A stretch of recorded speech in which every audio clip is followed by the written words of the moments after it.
My role as a teacher at Oakland is the special education teacher. Because we're a smaller school, I'm the only teacher here who is certified in special education, so I work with all the students who have IEPs.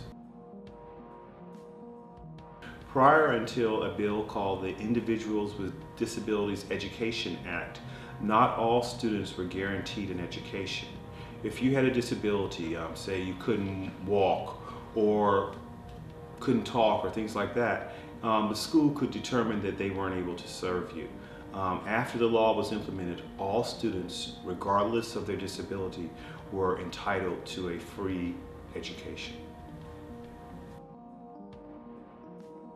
Every special education student has different needs and requirements in order to meet their goals.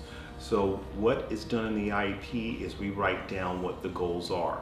For example, it might be that you are currently doing math at the 5th grade level, but at the end of the year when this IEP expires, you will be working on trying to do math at the 6th grade level. I decided I was tired of doing the work in computing I'd been doing for about 15 years because it didn't make you fulfilled. It paid well, but you didn't feel fulfilled when you finished it. And I thought about what could I do, to transition to something else. And I thought, maybe I should think about becoming a teacher.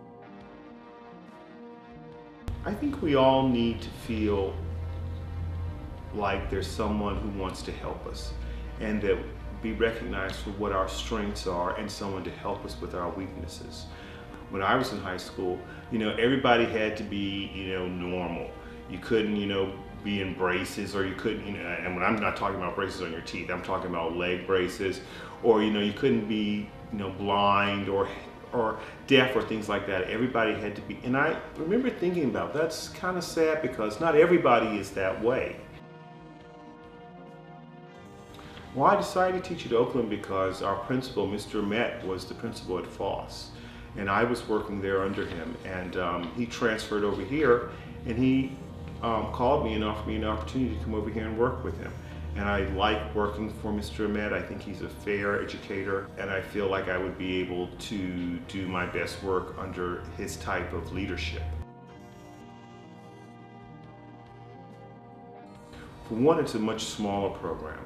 So we don't have, like in most high schools, you might have a special ed classroom where the kids stay in there all day. You might have a special ed classroom for kids who have, more severe disabilities like mobility or things like that, or greater mental issues. We don't have any of those. We just have one it's called Learning Resource Center. It's for kids who basically, they're, 90, 95% just like everybody else.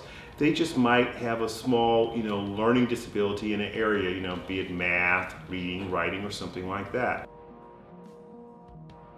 Not enough time to get everything done. You feel like you always feel like, I could have done more to help that particular person. And at the same time, you're trying to help kids with such diverse learning needs.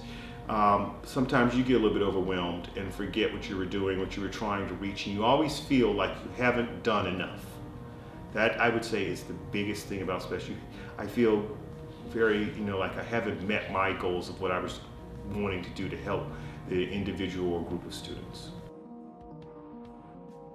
It's not what you do for yourself, it's what you do for others that makes you feel you're most satisfied with life, and I think that is true.